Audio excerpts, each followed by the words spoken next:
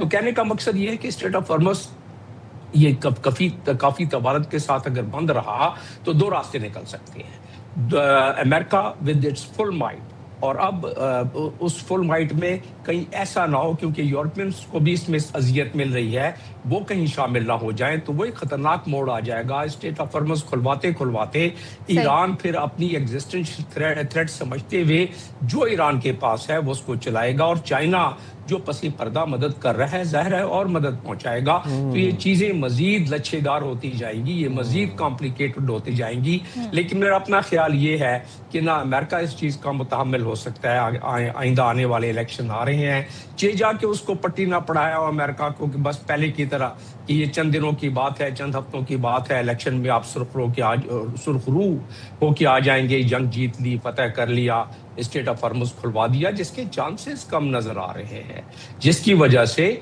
ابھی تو آج جو کاؤنٹر اسٹرائک کرے گی پاسداران، اور اس میں دیکھیں کیا نتیجہ نکلتا ہے اور وہ کتنا اسکیل اپ ہوتا ہے۔ ان کے ایک فارمر، دو باتیں میں ادھر کرتا چلوں چند سیکنڈ میں، ان کے ایک فارمر متقی صاحب، ان کے فارن منسٹر جو رہے ہیں، وہ کہتے ہیں کہ جو بیسز ہیں امریکہ کے اس پہ حملہ کیا جائے، اور وہ کر سکتے ہیں کیونکہ میں وہاں رہا ہوں ان ممالک میں، ان کی اتنی پراکسیز ہے، حملہ کیا جائے، اغوا کیا جائے ان کے شہریوں کو اور ان کے سپاہیوں کو، اور ایران لے آیا جائے، یہ کیپیبلٹی تو ان کے پاس ہے، یہ کیپیسٹی ہے اغوا کرنے۔ یہ اگر ہوا تو یہ معاملہ بہت آگے بڑھ جائے گا، اور باقر کالباف صاحب نے تو کہہ دیا ہے کہ ہم نے اپنے فوج کو کہہ دیا ہے کہ اپنے طور پر اس کا جواب دیں اگر ان پر کوئی حملہ ہوتا ہے۔ اس کا مطلب وہی بات ہو جائے گی جو کہ 3 جہازوں کو پاسداران نے اپنے فیصلے کے مطابق اس پر حملہ کیا، جدھر سے یہ بات دوبارہ آگے بڑھی اور یہ آگ دوبارہ بڑھی، تو یہ معاملہ دونوں طرف سے، in fact Iran is also losing its momentum and losing its support from the Gulf countries and from the European countries. تو ایران کو بھی اس معاملے میں تھوڑا سا اپنا وہ رکھنا پڑے گا دھیان۔ ٹھیک ہے، thank you so much doctor Jamil صاحب، بہت شکریہ آپ کا۔ اور میں یہاں پہ جو اسکول میناب اسکول کے حوالے سے ڈونلڈ ٹرمپ نے کہا ہے نا کہ وہ اے آئی پکچرز ہیں، آئی تھنک جو لوگ بلی ہوتے ہیں نا ان کو گیس لائٹ کرنا بھی بڑی آسانی سے آتا ہے، یا تو وہ اپنے لوگوں کو بے وقوف بنانے کی کوشش کر رہے ہیں کیونکہ دنیا نہیں ان کی باتوں میں آنے والی ہے۔ اور ڈیموکریٹس تو بالکل ہی آنے والے بائی دا وے کانگریس کے اندر ایک نئی اسرائیل لیڈنگ کے اوپر. بالکل جی. تو ہم یہاں پہ لیں چھوٹی سی بریک, حاضر ہوں گے بریک کے بعد مزید خبریں لیے. اسٹے ود اس.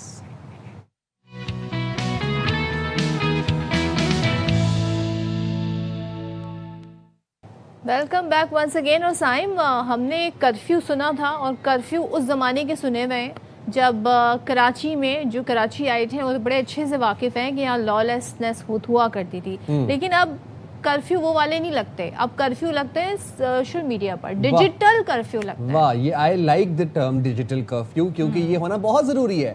تو آپ کو جناب بتا دیں کہ اگر آپ کے گھر میں نوجوان رات گئے تک موبائل فون پر مصروف رہتے ہیں تو یہ خبر آپ کے لیے ہے, کیونکہ برطانیہ کی حکومت نے انڈر 16 نوجوانوں کے لیے رات 12 بجے سے صبح 6 بجے تک سوشل میڈیا ایپس تک رسائی محدود کرنے کی تجویز پر غور شروع کر دی ہے. اور اس کے ساتھ ساتھ سوشل میڈیا کے ایسے فیچرز جیسے کہ آٹو پلے یا لامتناہی اسکرولنگ کو بھی محدود کرنے کی سفارش کی گئی ہے تاکہ نوجوان غیر ضروری طور پر گھنٹوں اسکرین سے چپکے نہ رہیں. اچھا, جو برطانوی وزیر ہیں ٹیکنالوجی کے, وہ یہ کہتے ہیں کہ اس کا مقصد کیا ہے؟ اس کا مقصد ہے کہ نوجوانوں کی نیند پوری ہو, کیونکہ وہ نیند پوری نہیں کر رہے ہیں, اپنی تعلیم اچھے سے کریں, ذہنی صحت اور روزمرہ زندگی کو بہتر بنائیں, ہر وقت موبائل میں ہی نہیں لگے رہیں. برطانوی حکومت کا یہ ارادہ ہے کہ ان تجاویز کو رواں سال کے آخر تک پارلیمنٹ میں پیش کیا جائے گا. اچھا, ویریفیکیشن کیسے ہوگی جی کہ یہ انڈر 16 ہے؟ اس کے لیے باقاعدہ انہوں نے ایک ایج ویریفیکیشن پروسیس بھی تیار کیا ہے, اور ٹک ٹاک ہو گیا, انسٹاگرام ہو گیا, فیس بک ہو گیا, ان سب پر ایکسیس نہیں ہوگی رات 12 سے 6 بجے تک. تو نوجوان پھر کیا کریں گے جب نئی سوشل میڈیا یوز کریں گے؟ تو سوئیں گے. جس طریقے سے اب یہ کیئر اسٹارمر کی انتظامیہ متحرک ہوئی ہوئی نا, کیئر اسٹارمر یہ والے ریفارمز اپنے ایکچوئل ٹائم میں کر لیتے تو کیا پتہ ان کو آفس چھوڑنے کی ضرورت نہ آتی. لیکن سمجھ نہیں آتا کہ نوجوان ٹیکنالوجی کا استعمال کر رہے ہیں یا ٹیکنالوجی نوجوانوں کو استعمال کر رہی ہے. بالکل صحیح بات کہی. ٹھیک ہے, اب جناب اسکرولنگ کی جو ایڈکشن ہے نا, یہ ایک بیماری بن چکی ہے. یہ باقاعدہ ایڈکشن ہوتی ہے کہ آپ بس بیٹھے ہوئے ہیں, آپ اسکرول کیے جا رہے ہیں, ریلز بھیج رہے ہیں اپنے دوستوں کو. کچھ دوست ایسے بھی ہوتے ہیں یا کچھ کولیگز ایسے بھی ہوتے ہیں جو آپ کی ریلز کو اگنور کر دیتے ہیں, تو وہ پھر آپ کو برا بھی لگتا ہے اکثر کہ میری ریلز کو کیوں آپ نے اگنور کیا. بارہا مینشن بھی کرا جاتا ہے, کبھی کبھی آپ کی ریلز پر جو ہے رپلائی بھی کر دیتے ہیں اور خود بھی ریلز بھیج دیتے ہیں. تو جناب پاکستانی نوجوان رات دیر تک سوشل میڈیا پلیٹ فارم استعمال کرتے رہتے ہیں, جس کی وجہ سے ان کی نیند, پڑھائی, صحت اور روزمرہ کے معاملات متاثر ہو سکتے ہیں. اچھا, ہم بات کر رہے تھے نوجوانوں کی اور ان کی ایڈکشن ود سوشل میڈیا کی, خاص طور پر جین زیز, ریلز بھیجنے کی ایڈکشن بھی ہوتی ہے. ہاں جی, اور ریلز کو اگنور کرنے کی بھی ایڈکشن ہوتی ہے, مخصوص ہوتی ہے. لیکن اب پنجاب اسمبلی میں 16 سال سے کم عمر بچوں کے سوشل میڈیا استعمال پر پابندی کی قرارداد جمع کروا دی گئی ہے. چیک کریں آپ. Chairperson child protection and welfare bureau Punjab اور رکن پنجاب اسمبلی سارا احمد کی جانب سے جمع کروائی گئی قرارداد میں کم عمر بچوں کی ویڈیو اور فوٹوگرافی کے حوالے سے بھی پابندی کے اقدامات تجویز کیے گئے ہیں. پی ٹی اے سے مطالبہ یہ کیا گیا ہے کہ بچوں کے تحفظ کے لیے مؤثر قانونی اور ریگولیٹری نظام تشکیل دیا جائے. میں یہ بھی درخواست کرنا چاہوں گا اور اپنے پروگرام کے توسط سے یہ مینشن کرنا چاہوں گا کہ یہ جو بچے گیمز کھیلتے ہیں, مخصوص گیمز جس میں وہ اسٹرینجرز کے ساتھ رابطہ کر سکتے ہیں, ان کے ساتھ بات چیت کر سکتے ہیں, چھوٹے چھوٹے بچے مائنرز جو ہیں وہ ایڈلٹس کے ساتھ گفتگو کر رہے ہیں اور وائلنٹ گیمز کھیلیں, اس کے اوپر بھی اسکروٹنی کرنی چاہیے. ہو سکتا ہے اس چیز کو مد نظر رکھتے ہوئے تمام تر پروسیس شروع کیا گیا ہے. چلیں بات کر لیتے ہیں, ہمارے ساتھ موجود ہیں چیئرپرسن چائلڈ پروٹیکشن بیورو رکن پنجاب اسمبلی سارا احمد خان. سارا, تھینک یو سو مچ. ابھی ہم برطانیہ کے حوالے سے خبر دے رہے تھے کہ انہوں نے ایک کرفیو لگا دیا ہے انڈر 16 بچوں پہ کہ رات 12 سے 6 بجے تک وہ سوشل میڈیا پلیٹ فارم کا یوز نہیں کر سکیں گے. ہمیں بتائیے گا ہمارے یہاں کیا ہونے جا رہا ہے, بچوں پہ کون سی پابندی لگ رہی ہے, کم عمر بچوں کی ایج لمٹ کیا ہوگی اور کن چیزوں تک ایکسیس انہیں نہیں ہوگی, کس طرح آپ اسے امپلیمنٹ کریں گے؟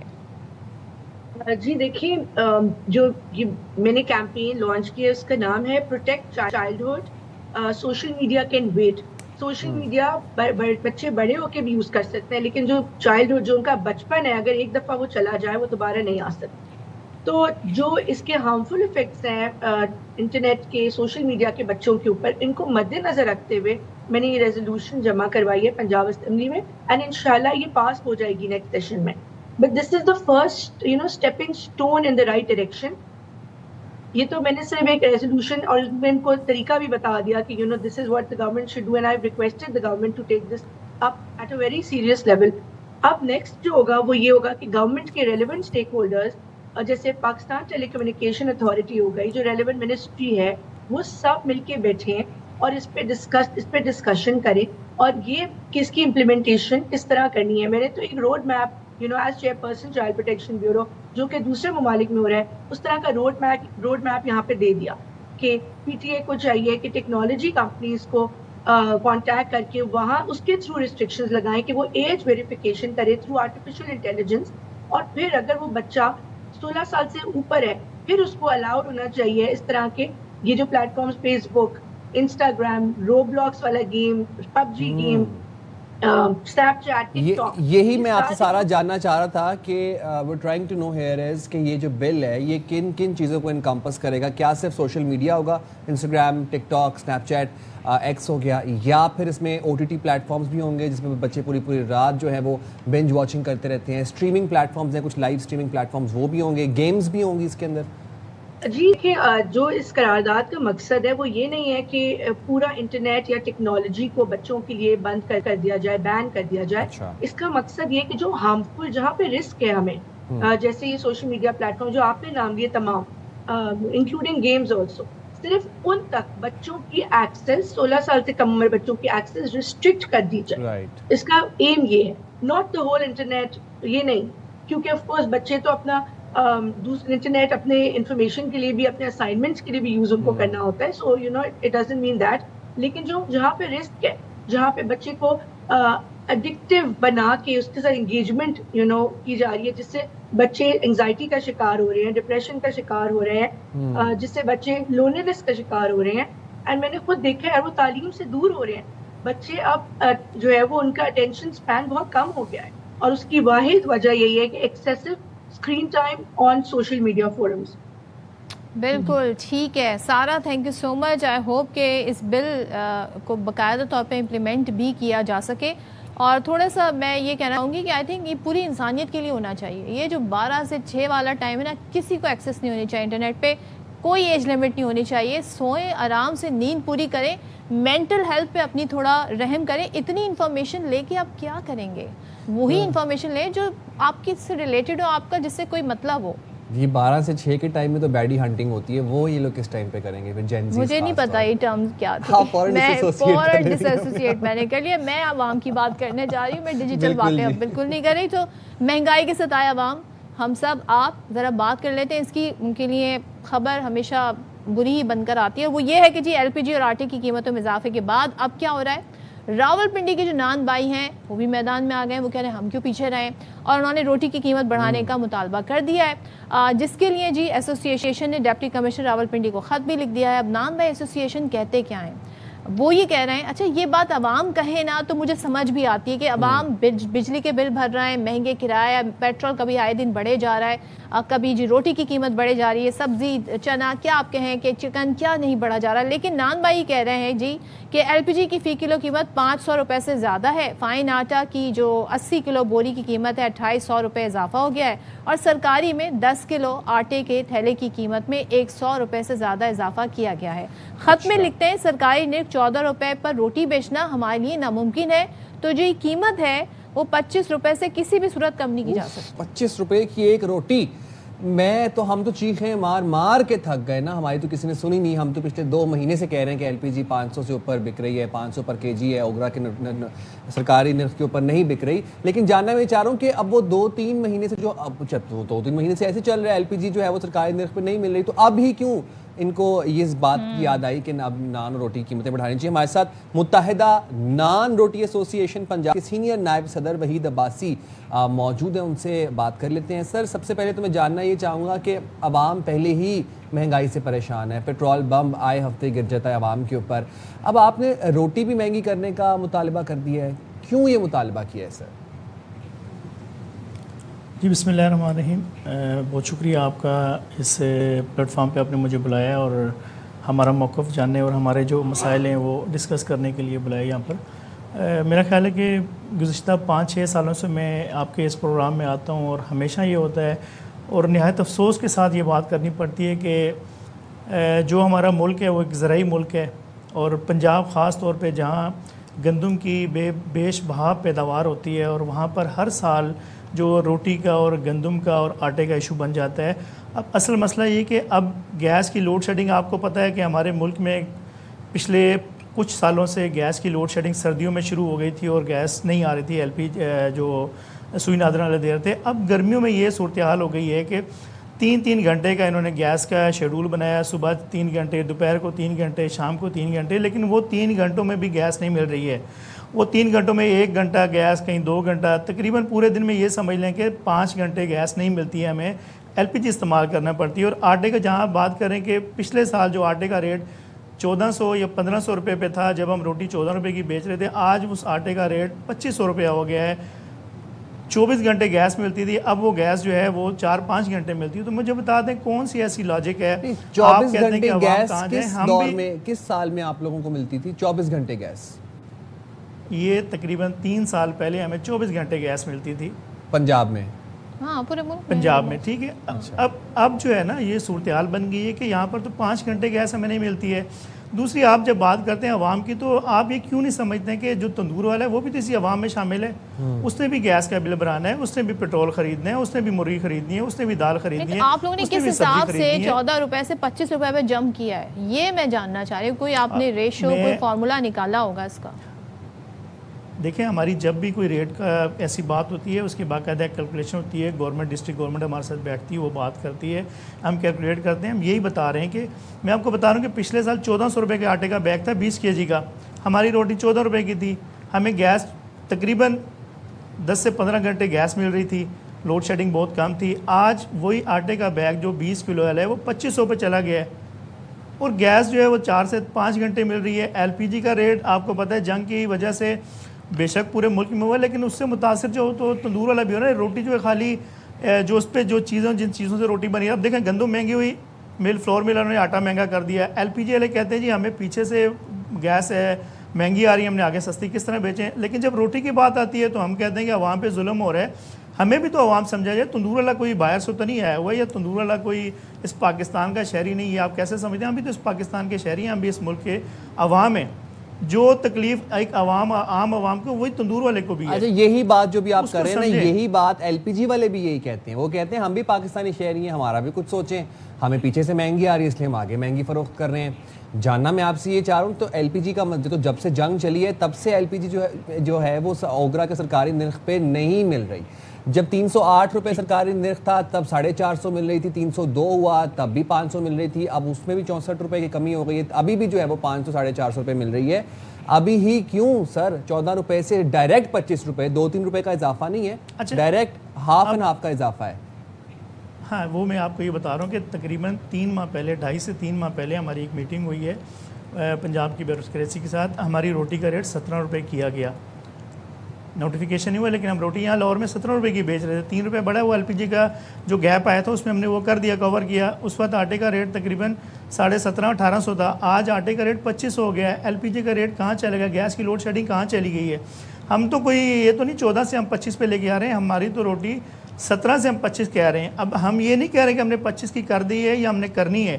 ہم کہتے ہیں کہ گورنمنٹ اس کو گیس کو لوڈ شیڈنگ کو کم کرے, گیس کے ریٹ بہترین کرے, آٹے پہ جو ریٹ بغیر کسی وجہ کے اوپر بڑھا گئے ہیں اس کو کم کیا جائے. روٹی ہم عوام کو دینے کے لیے تیار ہیں سستی. یہ تو ہم نے تو کبھی بھی متحدہ نان روٹی ایسوسی ایشن نے یہ نہیں کہا کہ ہم سستی روٹی نہیں بیچنا چاہتے. ہم کہتے ہیں کہ جو آپ دیکھیں فلور مل والے کو آپ ریلیف دیتے ہیں, اس کو سبسڈی دے کے گندم سستی دیتے ہیں, تو تندور والے کو آٹا سستا کیوں نہیں دے رہے ہیں, اس کو گیس پہ سبسڈی کیوں نہیں دے رہے ہیں. یہ چیزیں اگر آپ مد نظر رکھیں کہ تندور والا بھی اس شہری ہے, اس تندور والے کے سر پہ رکھ کے اگر سیاست کر کے روٹی آپ سستی کرنا چاہیں تو وہ تو بہت مشکل ہے. ٹھیک ہے, آپ کا پوائنٹ آ گیا باسی صاحب, بہت شکریہ. جاننا یہ ہے کہ نہیں ہو رہی وہ انڈیا ہمیں وزیر اعلیٰ پنجاب اور سینئر صوبائی وزیر جو اورنگزیب صاحبہ, ان کی بڑی سخت گیر پالیسی ہے روٹی کی قیمتوں کے حوالے سے, اور وہ ہمیشہ ہی بات کرتی ہے کہ روٹی کی قیمت جو ہے وہ نہیں بڑھنی چاہیے. دیکھنا یہ ہے کہ 14 سے 25 روپے پنجاب میں ہوتی ہے یا نہیں ہوتی. we'll keep following that and we'll let you know. یہاں جائیں گے بریک پہ, حاضر ہوں گے بریک کے بعد. stay with us.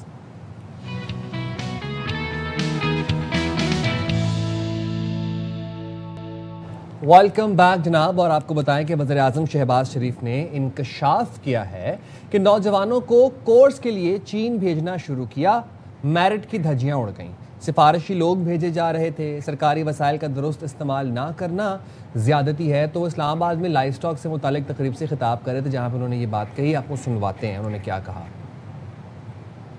بالکل ٹھیک بات ہے، اور جو لوگ ڈیزرو کرتے ہیں ان کو جانا چاہیے. میرٹ کا مطلب ہی ہوتا ہے، لیکن یہ جو سفارشی ہوتے ہیں نا یہ ہر جگہ آ جاتے ہیں. اچھا اب کیا جو سرکاری وسائل ہیں اس کا درست استعمال نہیں کرنا یہ بہت بڑی زیادتی ہے. اور سرکاری وسائل کیا ہوتے ہیں؟ عوام کے ٹیکس کا پیسہ ہوتے ہیں. اچھا جی، وزیر اعظم نے بتایا، آئی ہوپ کہ وہ اس پر اب ذرا کافی زیادہ کڑی نظر بھی رکھیں گے. لیکن ساتھ ہی آپ کو بتائیں جو ہمارے ارکان پارلیمنٹ ہیں، پچھلے دنوں آپ کو یاد ہوگا کہ ان کی مراد کے حوالے سے بڑی خبریں آئیں کہ ان کی مراد میں اضافے کا، اور خاص طور پہ جو بلو پاسپورٹ ہے اس حوالے سے جو ترمیمی بل ہے اس پر وفاقی وزیر احسن اقبال نے رد عمل دیا، کیونکہ بڑا کرٹیسزم ہو رہا تھا. اہل خانہ کو بھی بتایا جا رہا تھا کہ انہیں بھی بلو پاسپورٹ ملیں گے، اور اس کی مدت کے حوالے سے بھی بڑے بات کی جا رہی تھی. تو وہ یہ کہتے ہیں جی کہ اہلیہ اور 28 سال تک کے بچوں کو بلو پاسپورٹ دینے کا بل منظور کرنا شرمناک ہے. گرین پاسپورٹ پاکستان کی شناخت، وقار اور قومی شان کی علامت ہے. ایسے قوانین قومی وقار کو مجروح کرتے ہیں. اس بل کی بھرپور مذمت کرتا ہوں. اچھا، احسن اقبال نے یہ بھی کہا کہ قومی مفاد کے منافی مراعات کے بجائے عوامی فلاح کو ترجیح دینی چاہیے، جو کہ بات ان کی بالکل درست ہے. چیئرمین پیپلز پارٹی بلاول بھٹو زرداری یہ کہتے ہیں. پھر اس کے بعد کیونکہ وہ سنس آج کل کشمیر میں ہیں اور بڑے سرگرم نظر آ رہے ہیں کیمپیننگ کے حوالے سے، چیئرمین پیپلز پارٹی بلاول بھٹو زرداری نے یہ کہا کہ آزاد کشمیر کے بحران کا حل طاقت نہیں بلکہ مذاکرات ہے، اعتماد سازی ہے. بلاول بھٹو کی فریقین کی مشاورت سے ٹروتھ اینڈ ریکنسیلیشن کمیشن کے قیام کی تجویز انہوں نے دے دی ہے. بلاول صاحب کہتے ہیں کہ آزاد کشمیر کی صورتحال پریشان کن ہے. آزاد کشمیر میں بحران وفاقی وزراء کے بیانات کی وجہ سے پیدا ہوا، اب وفاقی حکومت کو ہی یہ بحران ختم کرنا ہے. اچھا، بلاول بھٹو یہ بھی کہتے ہیں کہ پاک فوج ہماری ریڈ لائن ہے، اس کے خلاف کوئی بات برداشت نہیں کریں گے. چیئرمین پیپلز پارٹی کا مولانا فضل الرحمان کے متنازع بیان پر رد عمل. مولانا کو لفظوں کے درست چناؤ کا مشورہ بھی دیا. بلاول بھٹو نے کہا سیاستدان ایسے بیان نہ دیں جس سے دشمن فائدہ اٹھا سکے. تو بلاول بھٹو نے کہا کہ جی خاص طور پہ جو آزاد کشمیر والا معاملہ ہے اس حوالے سے وہ وفاقی وزراء کے بیانات کو کہہ رہے ہیں کہ یہ جو ہے نا یہ بیانات نہیں ہونے چاہیے تھے. بات کر لیتے چلیں مسلم لیگ نون کے رہنما سینیٹر خلیل طاہر سندھو صاحب ہمارے ساتھ ہیں. تھینک یو سو مچ طاہر صاحب بات کرنے کے لیے. پہلے تو بتائیے گا، بلاول صاحب بڑے کم مواقع پر ہم دیکھتے ہیں کہ وہ آ کر ایسے پریس کانفرنس کر کوئی اسٹیٹمنٹ دیتے ہیں، لیکن جب بات کرتے ہیں تو ظاہر ہے پھر پیپلز پارٹی کے چیئرمین ہیں، آپ کے بڑے اتحادی بھی ہیں. اب وہ یہ کہتے ہیں جی آزاد کشمیر میں جو بحران ہے وفاقی وزراء کے بیانات کی وجہ سے یہ پیدا ہوا، اب وفاقی حکومت کو ہی یہ بحران ختم کرنا ہوگا. آپ ان کی اس بات سے اتفاق کرتے ہیں وزراء کو اس طرح کے بیانات دینے چاہیے تھے کہ نہیں، اور اب حکومت کیا کر سکے گی؟ جی بہت شکریہ اپنا صدف اور سائم. سب سے پہلے تو میں ایک تھوڑی سی وضاحت کر دوں. ہمارے لیے بڑے محترم ہیں احسن اقبال صاحب، فیڈرل منسٹر ہیں، اور میرے لیے تو بہت محترم ہے، ویری کمپیٹنٹ پرسن. یہ جو انہوں نے پاسپورٹ کے بارے میں بات کی کہ سینٹ کی کمیٹی نے بل پاس کیا، یہ ایک سینیٹر عبد القادر صاحب ہیں، انہوں نے ایک امینڈمنٹ لائی تھی اس پہ، اور اس کمیٹی کو چیئر میں کر رہا تھا. اور یہ کوئی بل پاس نہیں ہوا، یہ بلکہ اس جو سینٹ کی اسٹینڈنگ کمیٹی ہے انٹیریئر کی، اس کو میں نے بھیج دیا سارے ممبران، جس میں پرویز رشید صاحب تھے، سینیٹر عبد القادر تھے، اور کامران مرزا صاحب تھے. تو لہٰذا یہ کسی نے ان کو مس گائیڈ کیا یا غلط اطلاع دی ہے، میرے لیے وہ انتہائی قابل احترام ہے. میں صبح سے کوشش کر رہا ہوں کہ ان سے بات کروں اور ان کو بتاؤں کہ کسی قسم کا کوئی سینٹ کی اسٹینڈنگ کمیٹی نہیں، جو پارلیمانی افیئرز کی کمیٹی ہے، اس نے کوئی بل پاس نہیں کیا. دوسری بات آپ نے بلاول بھٹو صاحب کے بارے میں کی، وہ بھی انتہائی قابل احترام ہے، لیکن میں خود بڑا حیران ہوں. مسٹری ہے کہ وہ وفاقی وزراء پہ تو بات کر رہے ہیں، ہمارے اتحادی بھی ہیں، سب کچھ ہے، مطلب ایک شہید کیا کہنا چاہیے ماں کے بیٹے ہیں، وہ اپنے ایک مشن پورا کر رہے ہیں. لیکن ایک تنظیم پہ ان کی گورنمنٹ ان کی آزاد کشمیر میں پرائم منسٹر ان کا ہے، ایک تنظیم پہ وہ خود بیان لگاتے ہیں، اور بیان لگانے کے بعد وہ خود ان کو خط لکھ رہے ہیں. آپ مجھے یہ بتائیے کیا یہ درست قدم ہے؟ جس طرح سے کہ آپ خود اپنی آپ کی گورنمنٹ، آپ چیئرمین اس پارٹی کے، اور آپ خود اپنی طور پہ بطور چیئرمین جس پارٹی نے بیان لگایا وہی ان کو خط لکھ رہی ہے، جو کہ against the law and constitution ہے. بیان تو خواجہ صاحب نے بھی دیا تھا سر. میں بات کر رہا ہوں ان کو بین کس نے کیا، یہ بات کر رہا ہوں. بین کیا پاکستان پیپلز پارٹی کی گورنمنٹ نے. آپ یہ ایڈمیٹڈ فیکٹ ہے کہ وہاں پہ پاکستان پیپلز پارٹی کی گورنمنٹ ہے نا، رٹھور صاحب جو ہیں انہوں نے وہاں پہ ان کو بین کیا، کیبنٹ نے پاس کیا، اور اس کے بعد کوئی بنتی نہیں، اس کا کوئی اپنا کانسٹیٹیوشنل رائٹ نہیں بنتا یا لیگلی رائٹ نہیں بنتا. ایز اے لائر بھی کہہ رہا ہوں کہ وہ ان کو خط لکھے یا ان سے مذاکرات کی بات کرے. تو وفاقی وزراء نے جو بات کی ابھی پرسوں آپ دیکھیں، جو جس طرح سے انہوں نے حملہ کر دیا رینجرز پر، اور پھر ایسی تمام قوتیں جن کی طرف سے مطلب یہ باتیں ہو اور وہ اسٹیٹ پہ حملہ کرے یا اسٹیٹ کے اداروں پہ حملہ کرے. جب ایک بات طے ہو گئی, 37 مطالبات تھے, 35 مانے گئے, ایک مطالبے پہ یہ طے ہوا جو سیٹیں تھی باہر کی کہ ان پہ جب آپ کی پارلیمنٹ آئے گی تو پارلیمنٹ اس پہ فیصلہ کرے گی, اور جو پارلیمنٹ کی 2/3 اکثریت کرے گی وہی فیصلہ منظور ہوگا کہ کیا یہ سیٹیں دینی ہیں یا نہیں دینی, جو بعد جو کشمیریوں کو دوہرا ووٹ کا حق دیا گیا. اس حوالے سے تو مجھے تھوڑی سی حیرانگی ہوئی اور میں ششدر رہا ہوں کہ آنریبل بلاول بھٹو زرداری صاحب نے یہ بیان کیسے دے دیا اور ان کو خط کیسے لکھ دیا. وفاقی وزراء نے ایسی, اور نہ ہی کسی قسم کا ان کے لیے کوئی نرم گوشہ ہے.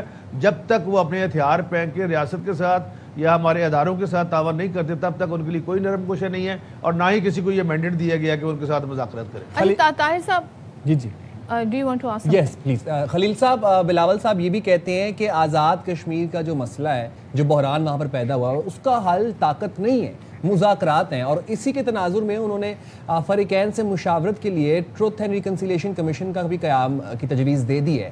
اس کمیشن کے اوپر آپ کا کیا موقف ہے, اور اس بیان پہ آپ کا کیا موقف ہے کہ اب بحران کا حل طاقت نہیں ہے, مذاکرات ہیں؟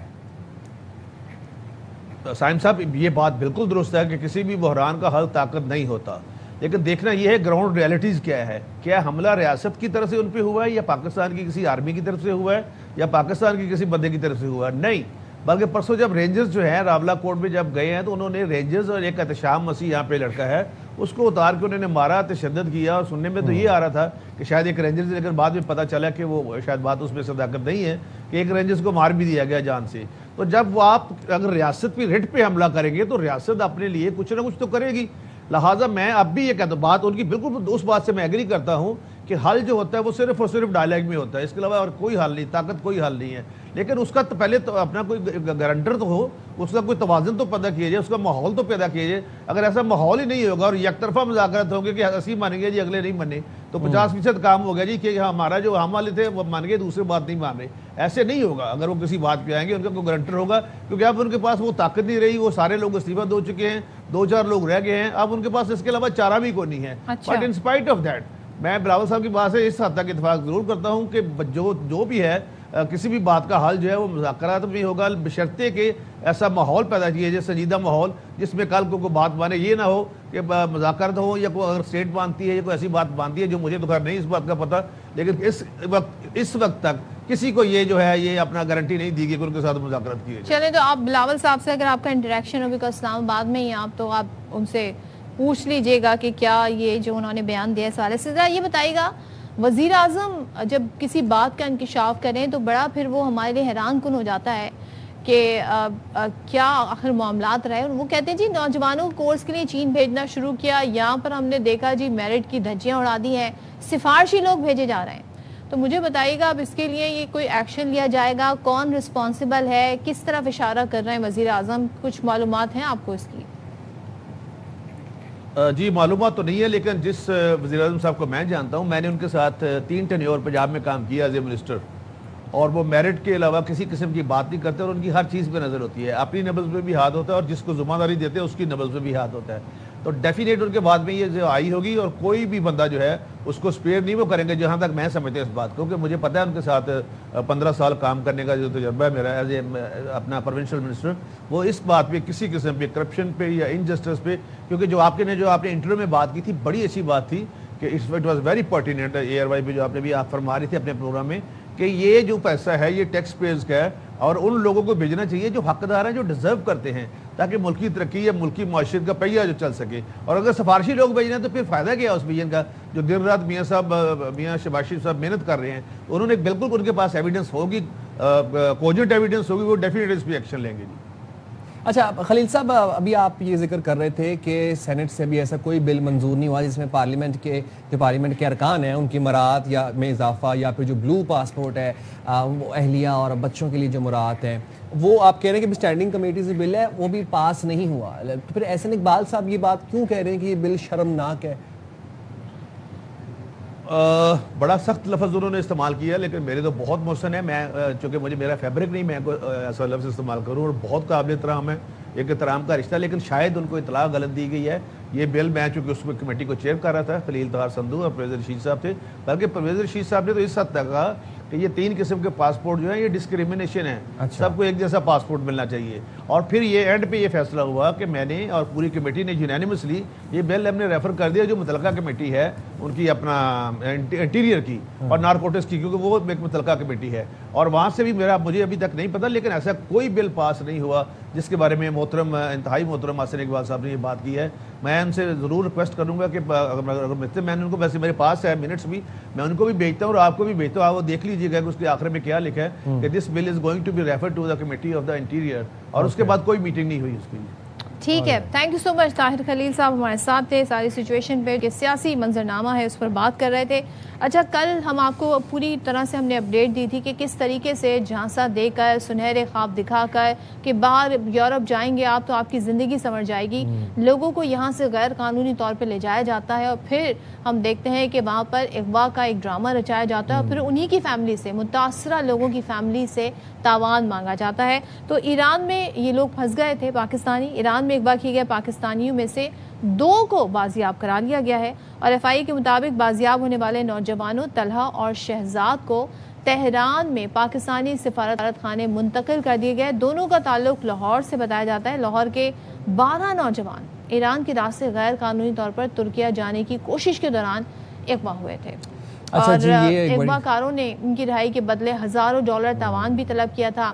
اب ادارے کا کہنا ہے کہ اب بھی 10 پاکستانی اغوا کاروں کی تحویل میں ان کی محفوظ بازیابی کے لیے متعلقہ حکام سے کوششیں جاری ہیں. تو یہ بھی نوجوان ہے, اور ظاہر سی بات ہے ہم یہ دیکھتے ہیں کہ نوجوانوں کی جب بات ہوتی ہے, جب یوتھ کی بات ہوتی ہے, ان کی فلاح کی بات ہوتی ہے, ان کی تعلیم کی بات ہوتی ہے, تو ہمیں پنجاب حکومت خاص طور پہ سی ایم پنجاب وزیر اعلیٰ پنجاب مریم نواز صاحبہ وہ بڑی متحرک نظر آتی ہیں ہمیں.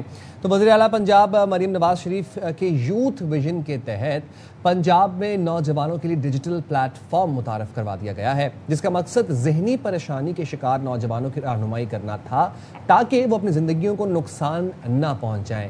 I am grateful and I am very thankful کہ ہم لوگ فائنلی اس چیز کے بارے میں بات کر رہے ہیں اور اس پہ اقدامات کر رہے ہیں کہ مینٹل ہیلتھ بھی کوئی مسئلہ ہے, مینٹل ہیلتھ ایشوز, مینٹل سکنیسز یہ واقعی کسی بیماری ہیں, کلینکل بیماری ہیں, ان کا کلینکل علاج ہونا چاہیے. اور اسی مقصد کے لیے Punjab safe cities authority next gen safety app پر 1 ماہ کے دوران 2500 سے زیادہ نوجوانوں نے نفسیاتی مسائل پر مدد حاصل کی ہے. اچھا, مدد لینے والوں میں ایسے نوجوان لڑکے اور لڑکیاں بھی تھے جو اپنی شدید نفسیاتی مسائل کی وجہ سے سوسائڈ تک کا سوچ رہے تھے, لیکن جب پنجاب کی سی سٹیز اتھارٹی نے ان سے رابطہ کیا تو آج ہم دیکھ رہے ہیں کہ ظاہر ہے ایک تھیراپی کے پروسیس سے گزرنے کے بعد, ایک ریئلائزیشن ہونے کے بعد اب وہ نوجوان بہتری کی طرف جا رہے ہیں. تو اس طرح کے کہتے ہیں نا منصوبے ضرور ہونے چاہیے. تھیراپی کی بڑی امپورٹنس ہے, ٹو بی آنیسٹ. اگر آپ لائف کی کسی فیز میں اسٹک ہیں اور کسی سے آپ اپنی بات, اپنا غم شیئر نہیں کر سکتے ہیں, تو یہ آپشن, یہ پلیٹ فارم ضرور ہونے چاہیے جو ایک پروفیشنل ہیلپ آپ کو فراہم کریں. اٹس ہائی ٹائم کہ اب ہم جس طرح سے کہتے ہیں نا اپنی فزیکل فٹنس کو لے کے, اپنی فزیکل ہیلتھ کو لے کے ہم ایک ڈاکٹر سے کنسلٹ کرتے ہیں, تو مینٹل ہیلتھ کو بھی ہمیں اسی امپورٹنس کے ساتھ آگے رکھنا اور چاہیے. ہر انسان کو زندگی میں کہیں نہ کہیں کسی نہ کسی موڑ پر کاؤنسلنگ کی ضرورت پڑتی ہے, اور انفارچونیٹلی ہمارے معاشرے میں, ہماری سوسائٹی میں تھیراپی بہت ایکسپینسو ہے. یہ میں بات کہنا چاہوں گا, تھیراپی از ایکسپینسو, لیکن therapy is the only solution. اس میں کنڈیشننگ تھیراپیز ہوتی ہیں, اس میں اور بہت سی تھیراپیز ہوتی ہیں جس میں چیزوں کو ان لرن کروایا جاتا ہے, نیو چیزوں کو لرن کروایا جاتا ہے. اب نوجوان کس طرح اپنی زندگیاں ختم کرنے کے قریب جا کر واپس نارمل زندگی کی طرف آئے ہیں, کس طرح سے ان کے مینٹل ہیلتھ ایشوز جو ہیں وہ ٹھیک ہوئے ہیں, اس بارے میں بات کریں گے. Incharge next gen safety app فربا جمیل ہمارے ساتھ موجود ہیں. بتائیے گا کہ 1 ماہ میں 2500 سے زیادہ نوجوانوں کی مدد کی گئی. ان میں زیادہ تر کس نوعیت کے نفسیاتی مسائل کا شکار تھا نوجوانوں کو, اور پھر ان کی تھیراپی کیسے کی گئی, فونز پہ کی گئی یا پھر ان کو فزیکل 1-on-1 سیشنز دیے گئے؟ اچھا جی, السلام علیکم. سی ایم پنجاب مریم نواز شریف صاحبہ کی یوتھ ویژن کے تحت پنجاب سیف سٹیز اتھارٹی نے PSCA next gen safety app متعارف کروائی, جس کا مقصد یہ تھا کہ جو ہماری نوجوان نسل ہے, جین زی, جین الفا, جو ینگر جنریشن ہے, ان کو ہم ایک ایسا سیف اور کمفرٹیبل انوائرمنٹ پرووائڈ کر سکیں, ایک ایسا پلیٹ فارم پرووائڈ کر سکیں جہاں پر وہ کھل کر اپنے مسائل ڈسکس کر سکیں, اپنے مسائل کا حل تلاش کر سکیں. جس طرح کہ آپ نے ابھی مینشن کیا کہ مینٹل ہیلتھ کو پریورٹی دینے کا ٹائم آ گیا ہے, اب ہمیں مینٹل ہیلتھ پہ بات کرنی ہے. ہمارے پاس یہاں پر سرٹیفائڈ سائیکالوجسٹ موجود ہے 24/7, جو کہ آپ کو